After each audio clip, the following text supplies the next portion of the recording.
So, have you been in the business a long time then? Oh, first job, just come out of college. What?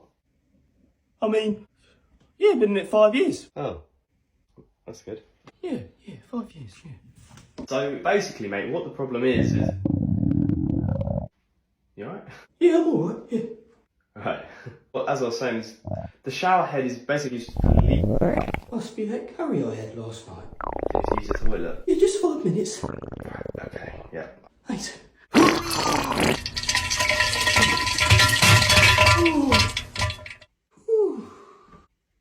Oh, sorry about that. No, that's alright, that's alright. Where was we?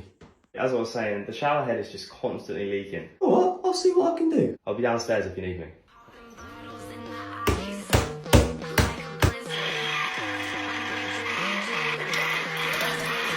What?